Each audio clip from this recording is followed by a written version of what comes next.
I went camping a few months ago. I wanted to escape my hectic job. I set up my tent near a peaceful lake. Birds were singing, and the trees rustled softly. It felt perfect at first, but what happened there still haunts me. On the first night, I sat by my campfire. It was dark, and I relaxed, enjoying the crackle of the flames.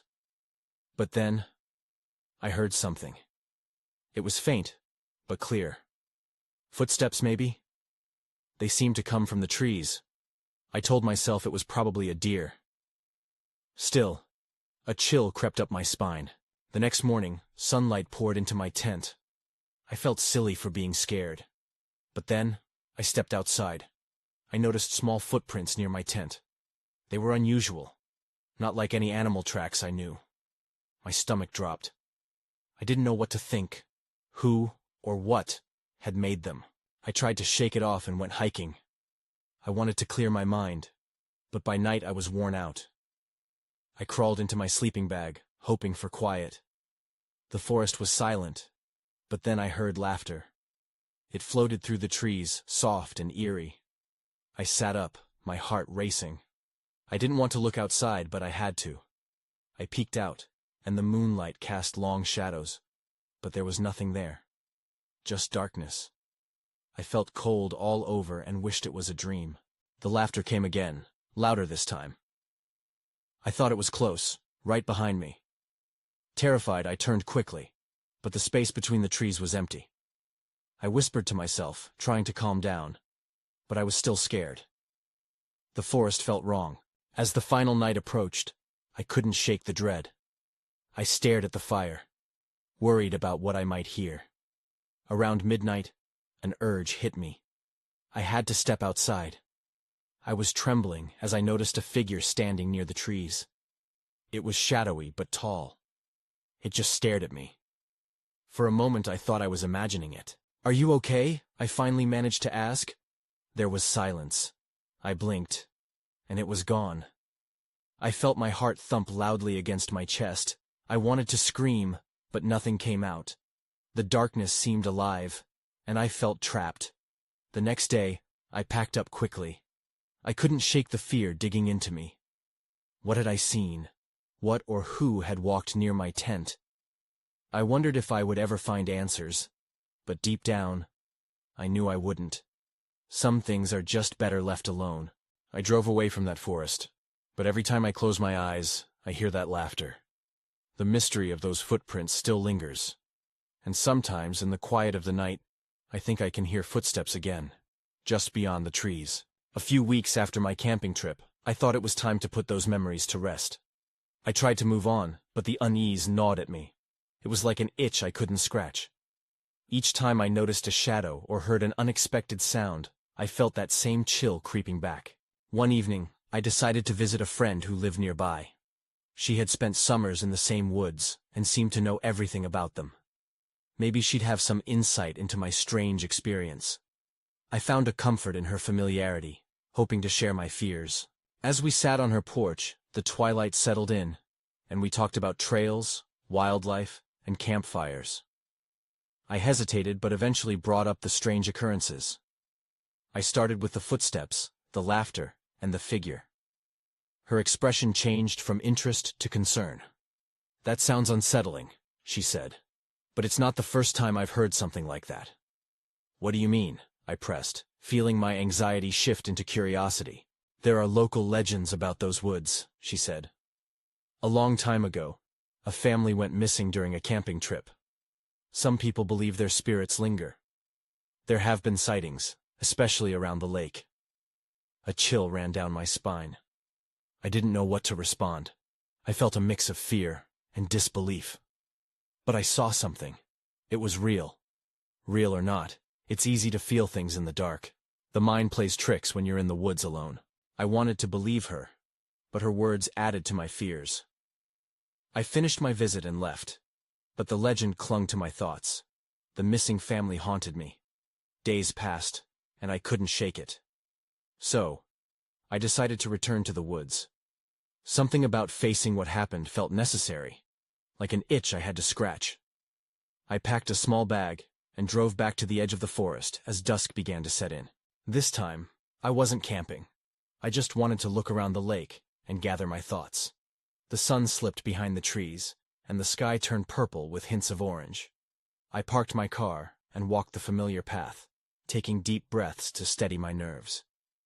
As I reached the edge of the lake, the water mirrored the fading light. A sense of calm washed over me. But it was short-lived. I turned toward the trees and felt it. A presence. Someone was watching me, just beyond the shadows. I squinted into the dimness and saw a faint figure standing among the trees. Panic surged within me. Was I imagining things again? My heart raced as I scanned the area. The figure moved slightly, almost as if it was beckoning me. The laughter echoed in my memories, sharp and unsettling. My legs felt heavy, but it wasn't fear keeping me rooted. I was drawn to it, pulled in by an unexplainable force. That's when the laughter came again, clear and bright. It echoed like a ghostly song carried by the wind.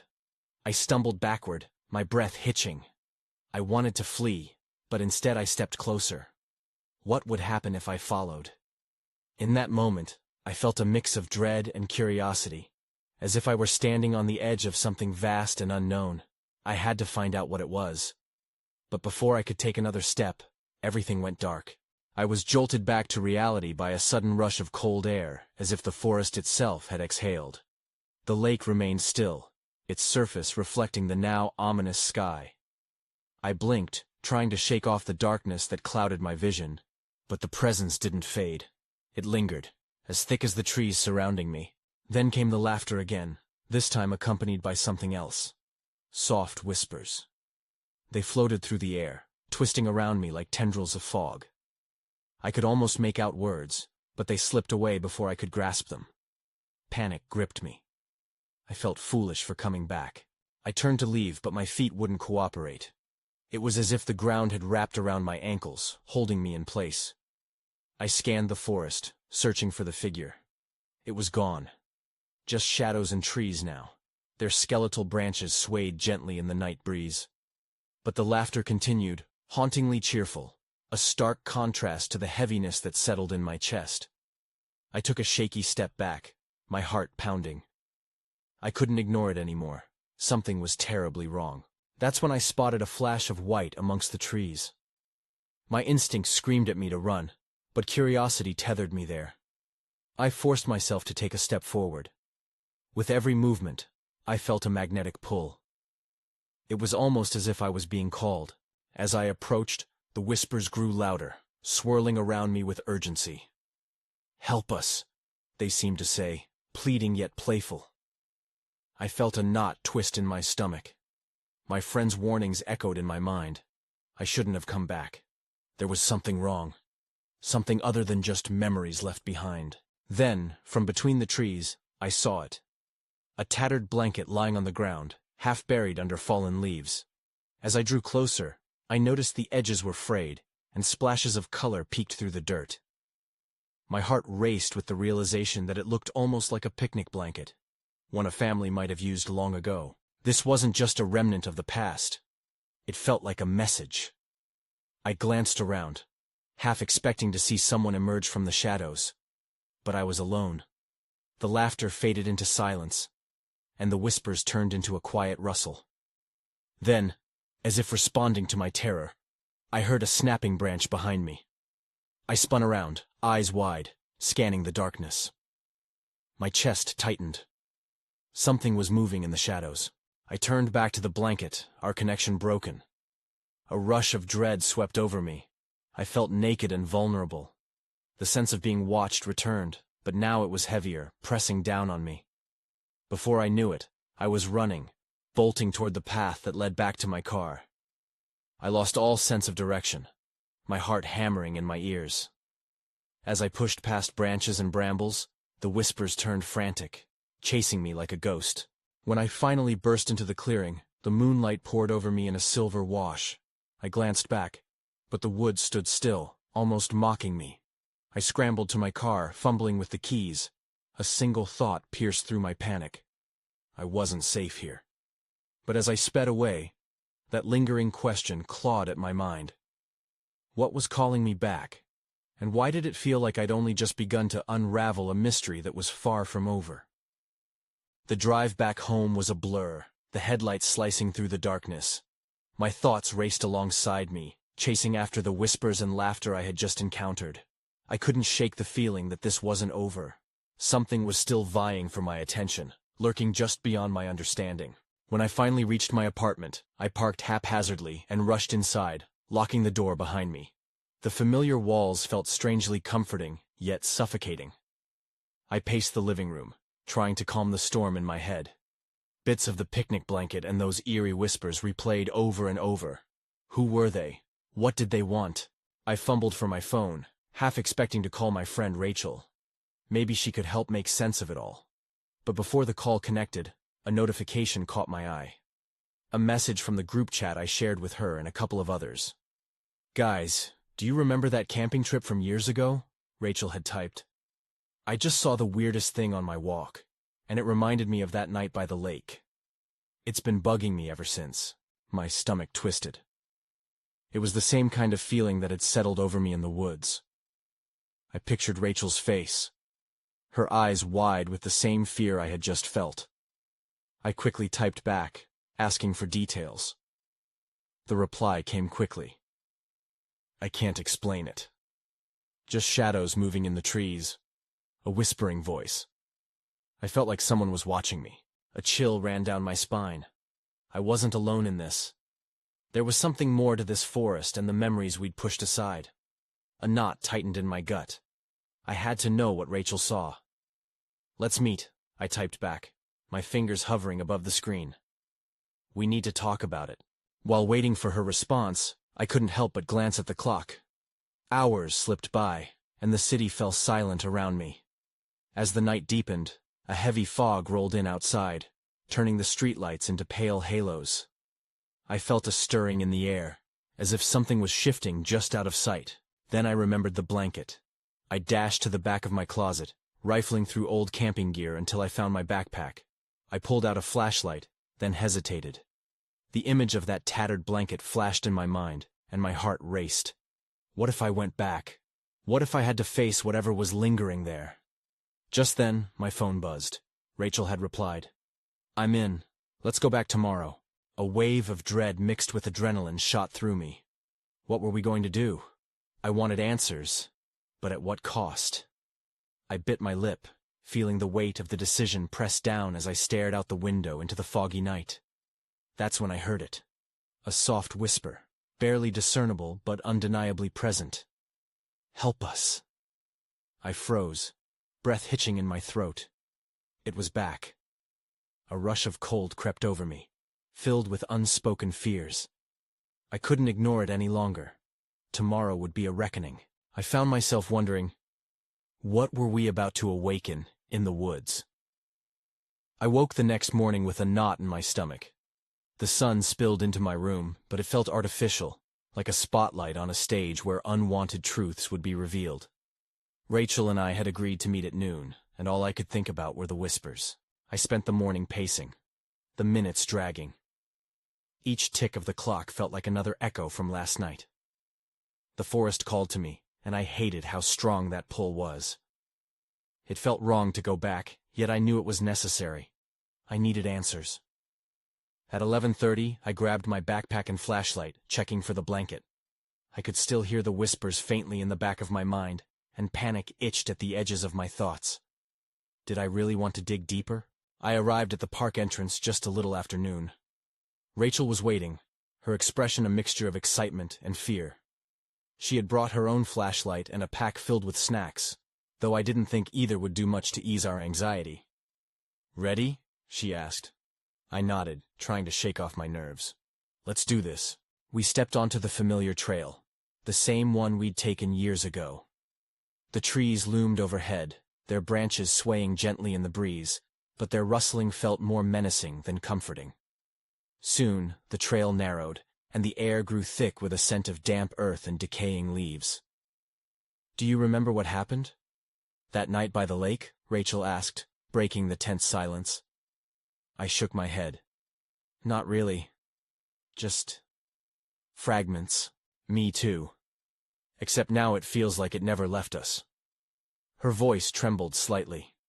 We walked in silence after that, every step taking us deeper into unknown territory. The whispering seemed to grow louder to me, a haunting chorus buried beneath the rustle of leaves. I pulled out my flashlight and scanned the surroundings, half expecting to see a face in the shadows. Rachel suddenly stopped, pointing toward a cluster of trees. "Look!" My heart raced as I followed her gaze. Something white fluttered just out of reach among the branches. I took a step forward, squinting to see better. It was the same tattered blanket I had seen before, snagged on a low-hanging limb. "Weird," Rachel murmured, approaching with caution. "Do you think it's ours?" "No," I said, my voice barely above a whisper. "Ours was never this damaged." As we stood there, rooted to the spot, the world around us felt alien. The whispers returned, this time louder and more insistent. "Help us." The words mingled with the wind, wrapping themselves around us like a shroud. "Do you hear that?" Rachel asked, her eyes wide. I nodded, panic rising in my chest. "We need to leave, now." But before I could turn back, something caught my eye on the ground. A small, leather-bound journal lay half-buried beneath the blanket. It looked aged, the corners frayed, but it was clearly out of place. I bent down and picked it up, my fingers trembling. I opened it to the first page. The handwriting was spidery, but legible. It read, "They won't let us leave." I felt the blood drain from my face. Suddenly, anything I'd felt about needing answers shifted. I was no longer curious. I was terrified. We were about to unearth something far beyond our understanding. Then everything went still. And in that silence, I sensed a new presence. Someone was watching us. I turned slowly, my heart pounding as I scanned the thick trees surrounding us. Rachel stood frozen beside me, her breath caught in her throat. The whispers that had echoed in my mind seemed to pause, as if their source had come to a sudden halt. "Did you feel that?" I whispered. Rachel nodded, her eyes darting from shadow to shadow. "It's like we're not alone." My fingers tightened around the journal, its weight grounding me somehow. I started to back away slowly, trying not to draw attention to ourselves. "We need to go. This is wrong." But as we turned, a figure emerged from the trees. I stumbled back, colliding into Rachel, panic clutching at my stomach. The person was a young woman, her face pale and gaunt, wild hair tangled with twigs and leaves. Her clothes were dirt-streaked and torn. She looked disoriented, as if she had stepped out of a nightmare. "Help me," she said, her voice trembling. I couldn't speak. A chill coursed through me. Was she part of this? "Please," she repeated, taking a shaky step closer. "They won't let me leave either." My instincts screamed at me to run. I could see Rachel's eyes wide, caught between fear and compassion. What do you mean?" Rachel managed, her voice barely above a whisper. The woman looked down, her gaze lost somewhere in the dirt. "They're in the trees. They want something from you." I glanced around, every instinct telling me to get out of there. But Rachel took a step forward, trusting her gut. "What do they want? Who are you?" Before she could answer, a loud rustling erupted from the underbrush nearby. I tensed, scanning the area again. The whispers returned, a cacophony of "help us" and "stay." The woman flinched at the sound, her eyes darting back toward the forest. "You have to listen. They're angry. You won't survive if you don't." She didn't finish. A dark shadow shifted among the trees, and we all froze. I could feel it, an ominous presence lurking just out of sight. "Run!" I shouted, grabbing Rachel's arm. We sprinted down the trail, the echoes of "stay" thundering after us. I didn't look back. I couldn't. My heart raced, desperate for the sanctuary of the park gates. I could hear Rachel's footsteps pounding beside me, matching my quickened breath. Suddenly, I stumbled over a root. Pain shot through my ankle and I fell to the ground. I looked up, ready to push myself up, but froze again at what I saw. The woman stood at the edge of the trees, her eyes wide, and mouth silently screaming. The shadows began to curl around her like fingers. Then, Without warning, she turned and dashed into the darkness, disappearing as if the forest swallowed her whole. "Rachel, please!" I cried, desperate to escape.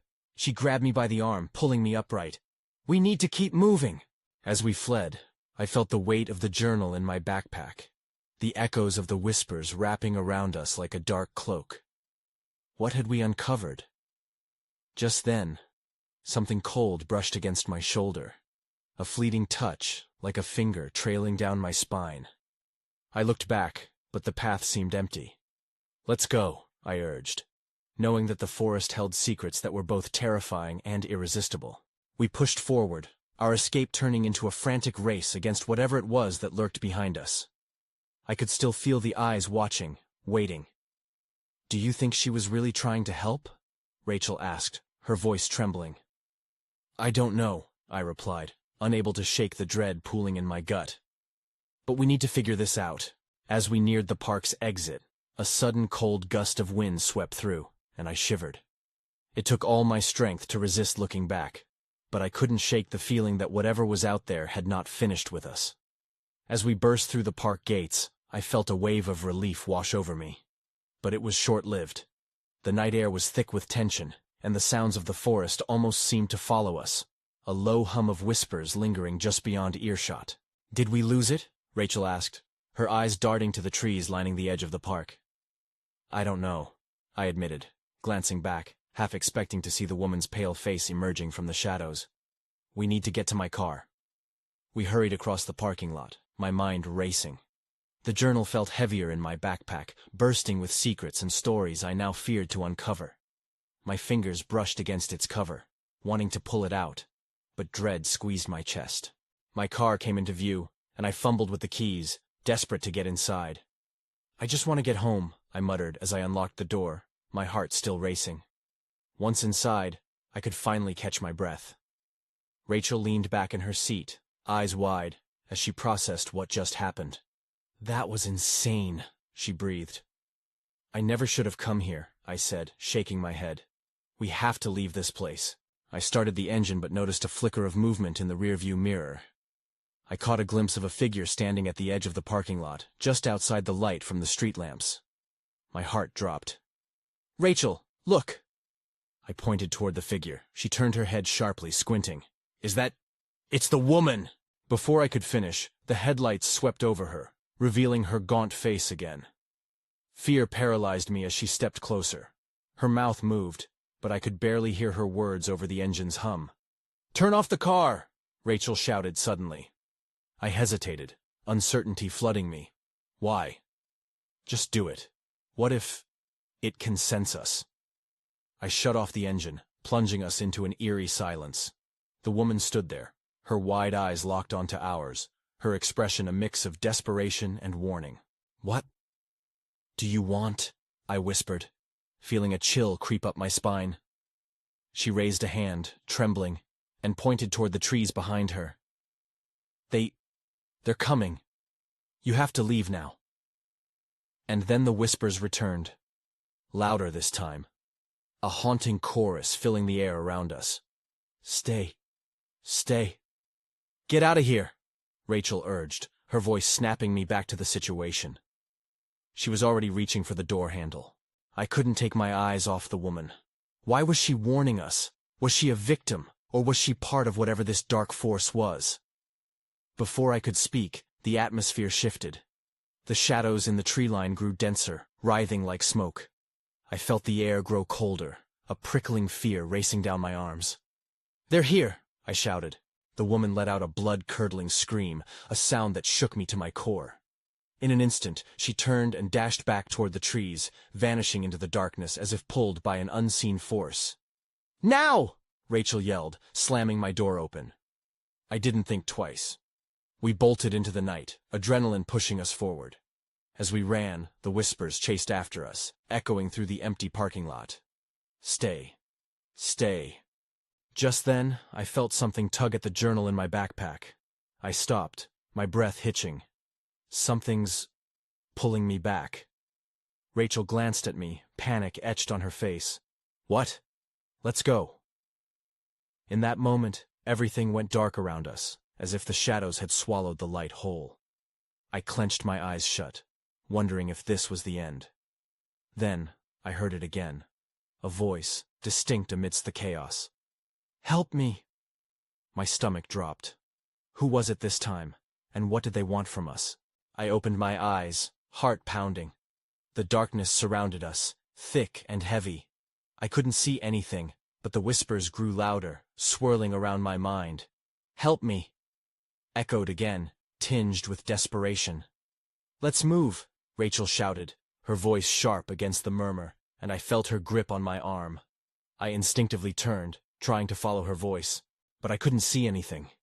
It was like the world had been painted black, and I was trapped in it.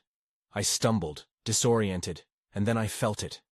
An icy hand on my backpack, tugging. "No!" I yanked away, panic surging. The pull was so strong, it felt alive, as if something needy clung to me. "Please, we need to go now," Rachel urged again. But the whispering was relentless, 1,000 voices pleading, demanding. Then, as suddenly as it had arrived, the darkness flickered and fragmented, revealing a clearing. Before me, the trees loomed, twisting like tortured figures silhouetted against the faint light of the moon. Instinct told me to keep running, but I hesitated. The journal in my bag throbbed, a heavy pulse that synced with the whispers. I remembered the woman's warning. "They're coming. Do you see that?" Rachel's voice snapped me back. She had stopped at the edge of the clearing, her finger pointing into the trees. I followed her gaze. There was a flicker of light, a soft glow emanating from between the trunks. Unease settled in my stomach. "We shouldn't go closer. We should just leave." "What if it's a way out?" she countered, desperate. I watched her tug at the hem of her shirt, eyes wandering as if she were entranced by the glow. "No!" I snapped. "What if it's a trap?" My instinct screamed at me to turn back, but something drew me to the light, a magnetic pull I couldn't ignore. "Let's just see what it is," Rachel insisted, taking a step forward. "Rachel, wait!" I grabbed her arm, but she shook me off. The glow seemed to pulse with life, beckoning her. She stepped further into the trees, and before I could reach her, she vanished into the shadows. "No!" I shouted, fear washing over me. I rushed after her, fighting the fear that clawed at my throat. It felt like a dream, everything moving in slow motion. I stepped into the clearing, and the moment I did, the whispers morphed into a turbulent roar. "Stay. Help us." The glow brightened, illuminating the area, and I gasped. There, at the center, was an old lantern hanging from a gnarled branch, its light flickering. But around it was something far more horrifying. Figures, twisted and hollow, watched me with empty eyes. They looked like the woman, but their skin glistened as if made of shadows. They moved closer, forming a circle, their voices rising, overlapping in a chant. "Help us! Help us!" Terror gripped my veins. "Rachel!" I called out, my voice breaking. I spun around, looking for her. The light dimmed again, plunging me into darkness, the chilling cries echoing in my ears. That was when I felt it, something brushing against my back, cold and slick. I shuddered, instinctively backing away. "Let her go," I cried, searching for any sign of Rachel. But as soon as I did, the chanting turned silent. The figures halted, their eyes fixing on me, heart-stoppingly still. Then, all at once, they pointed. "It's you," one of them whispered, its voice hollow yet familiar. "You're the key." I froze, a sense of dread pooling in my stomach. What did they want from me? And more importantly, what had I stumbled into? Before I could process it, everything went dark again.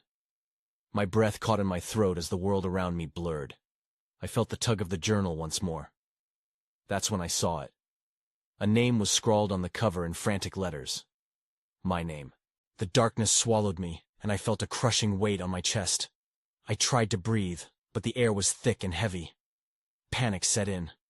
The fear of being trapped with the figures, who now knew my name, overwhelmed me. "Rachel!" I shouted, but my voice echoed back as if the trees were mocking me. No response, only silence. Then the darkness splintered again, revealing the lantern flickering weakly. The hollow figures were gone, and I was left alone in that clearing, stumbling backward. I had to find her. I had to get out of there. Then, from deep within the shadows, I heard a voice. Soft, almost tender. "Help us!" I squinted into the murky darkness, hoping to catch a glimpse of Rachel, but the voice was hauntingly familiar. It sent chills down my spine. "I can't help you," I yelled back, my hands trembling. "Where's Rachel?" The light of the lantern flickered again, stronger this time, casting long shadows that danced around me. I felt my heart racing as I stepped closer, hesitant yet drawn to it. The faint glow illuminated the ground beneath me. Old leaves crunched underfoot, and I could see more trails leading deeper into the woods. That was when I spotted something glinting in the moonlight beneath the lantern. I knelt down and picked it up. It was a small locket, cold and heavy in my hands. I opened it, and inside was a tiny picture of a woman I had never seen before. There was something eerily familiar about her, though. "Who are you?" I whispered, but the words just hung in the air. The gentle voice returned, distant but urgent. "Find her. You must find her." I grasped the locket tightly, feeling a flutter of hope mixed with confusion. "Is this you?" I asked the shadowy figure of the woman in the locket, the curvature of her smile nearly reassuring. But then, the ground beneath me shuddered. My heart dropped as I looked up, and panic surged again. The lantern began to dim, casting everything back into darkness. "No, no, no!" I stammered, desperate for light. As if in response to my plea, the whispers returned, swelling like a tide. "Help us!" They grew louder, filling my ears as I stumbled backward. But then, out of the corner of my eye, I saw a flicker of light again, this time from beyond the trees. Maybe it was Rachel. Maybe it was an escape. I dashed toward it, fighting through the dense underbrush. Branches snagged at my clothes and skin as I pushed forward. The light loomed closer, more intense, illuminating faces, throngs of the hollow figures once again, their mouths moving in sync, chanting, "You're the key." I skidded to a halt, dread pooling at the base of my throat. "Stop! I'm not the key!" I shouted. But my voice fell flat against the chorus, their commitment unyielding. Then something moved behind me. I turned quickly, half expecting that chilling touch again. But there was nothing. Just the silence closing in on me. My mind raced. Was Rachel safe? Could she be here? I closed my eyes, steadying my breath. I had to find her. But as I opened them again, the clearing had shifted. The lantern's light flickered one last time before extinguishing completely, the world plunging into darkness once more.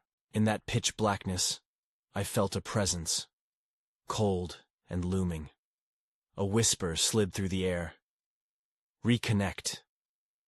That single word echoed in my mind, pulling me back toward that locket, toward something I had yet to understand. I fumbled in the dark, desperate to recall what had just transpired. The words, "You're the key," rang louder now, and a shiver sliced through me as I realized this was just the beginning. The air shifted, a cool rush swirling around me, as if the forest itself had shuddered awake. I could feel the weight of unseen eyes on me, and I instinctively clutched the locket tighter. The darkness felt palpable, humming with tension. Swallowed by the stifling silence, I took a cautious step backward, searching for a way out. The voices faded for a moment, but the sensation of being watched intensified. "Reconnect," echoed in my mind again. But how could I? A sudden flash of memory struck me. The woman. I had to find her. She could hold the answers we were desperately seeking. "Rachel!" I shouted, my voice cutting through the dense atmosphere. I strained my ears for any sound, praying I'd hear her response. But all that met me was silence, an oppressive quiet that thickened with each passing second. Turning slowly, I followed the last glimmers of light flickering through the trees. I could almost see it. A break in the thick woods, a beacon of hope in the darkness. I pushed through the underbrush, branches scratching at my arms, and rushed toward that glimmer. Each frantic step felt like a desperate plea to break free from whatever had a grip on this place. I stumbled into an open space bathed in moonlight, and there, at the center, stood the eerie lantern, its light resurrected, casting long, wavering shadows that danced in the clearing. I felt a mix of dread and relief, but didn't stop. "Rachel!" I shouted again, urgency clawing at my throat. As I called out, the shadows thickened, swirling around the sides of the clearing, whispering in voices I couldn't quite make out. "Help us. Find us." Suddenly, a figure appeared at the far side of the clearing, illuminated by the lantern's glow. My heart raced as I recognized her. Rachel, looking disoriented, face pale. Relief crashed over me, almost dizzying as I dashed toward her. "Rachel!" I reached out, grabbing her shoulders. "Are you okay?" She blinked rapidly, shaking her head as if trying to clear her thoughts. I don't know. I lost you. It's all a blur." Her eyes flicked around, panic creeping back. "What's happening? They're so close. I can feel them." The whispers returned, a chaotic chant overlapping around us, as if the very forest was alive and conspired against us. "You're the key. Find us. Help. Stay." I clenched her hand, urgency igniting anew. "We have to get out of here." But just as we turned toward the tree line, I caught a glimpse of the figures. The lantern flickered ominously, and they emerged into view again, their hollow faces contorted into expressions of yearning. "Help us!" they chorused again, a chilling requiem haunting the night air. "What do they want?" Rachel asked, trembling as she stared at the figures. I stood frozen. "I think they want the locket." The thought sent a fresh wave of fear through me, but part of me didn't want to believe it. It's like they need a connection, a way back. Rachel's eyes widened. "But what does that mean?" The whispers grew louder, a cacophony as the figures advanced, their arms reaching out with an eerie grace. "Reconnect. Before it's too late." "The journal!" I exclaimed suddenly, realizing its significance. "It has to work. Maybe it's our way to understand. It could reveal what happened." Rachel's grip on my arm tightened. "What if it's too dangerous?" My heart raced as I weighed the options. I had already crossed a line by coming back. There was no turning back now. "We need to try. It's our only chance."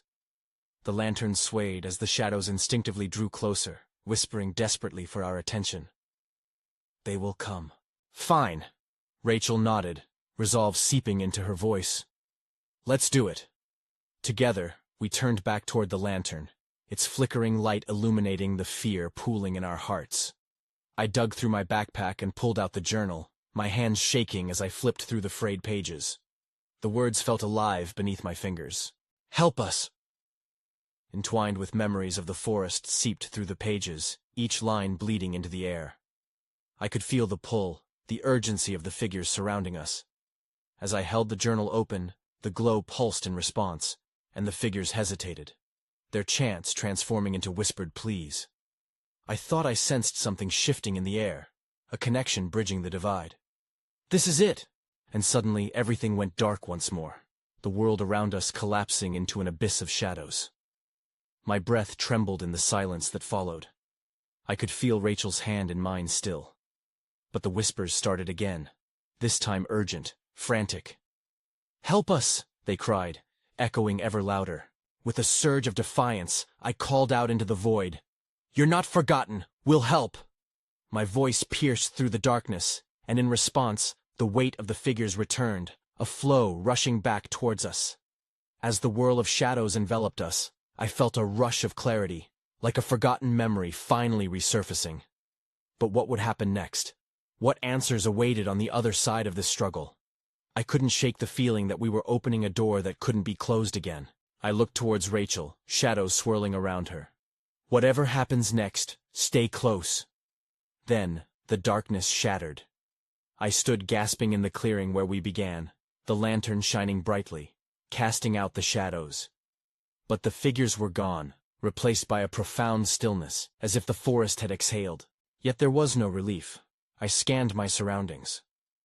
The calm felt wrong. In its depths of quiet, a single question lingered. Had we truly freed them, or had we merely unearthed something darker than before?